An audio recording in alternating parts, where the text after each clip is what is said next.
আমাদের বর্তমান সমাজ অনেক উন্নত বলে দাবি করা হলেও আজও নারীদের নানা রকম হেনস্থার শিকার হতে দেখা যায়। তবে শুনলে অবাক হবেন যে শুধু সাধারণ নারীরাই নন, প্রতিনিয়ত এরকম সমস্যার মুখোমুখি হতে হয় শোবিজ তারকাদেরও।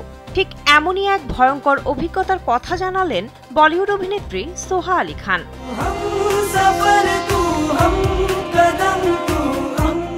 ইতালিতে এক অপ্রত্যাশিত ঘটনার সম্মুখীন হয়েছিলেন সোহা।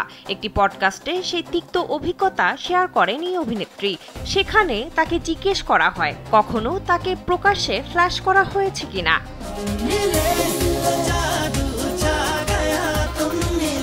ওয়ালটন এখন দেশের সীমানা পেরিয়ে পৌঁছে গিয়েছে 50টিরও বেশি দেশে।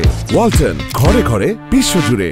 জবাবে সোহা বলেন, একবার প্রকাশ্যে তাকে অশ্লীল অঙ্গভঙ্গি দেখানো হয়েছিল। এটা ঘটেছিল ইতালিতে।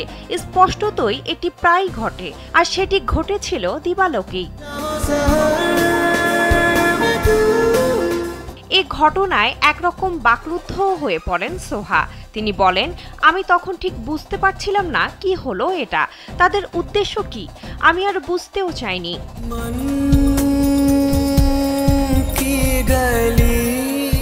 সোহা আরও বলেন, আমার পরিচয় ও পেছনের পারিপার্শ্বিক পরিস্থিতি আমাকে অনেক অনিরাপদ পরিস্থিতি থেকে রক্ষা করেছে, যা অনেক নারী প্রতিদিনের জীবনে মুখোমুখি হন। সোহার মতে তিনি কৃতজ্ঞ যে তার জীবন অনেকটাই নিরাপদ অন্যান্য নারীদের তুলনায়। অভিনেত্রীর সঙ্গে কখনো এমন কোনো ঘটনা ঘটেনি যা সাধারণভাবে গণপরিবহন ব্যবহারকারী নারীদের সঙ্গে ঘটে থাকে। বিনোদন ডেস্ক, কালবেলা।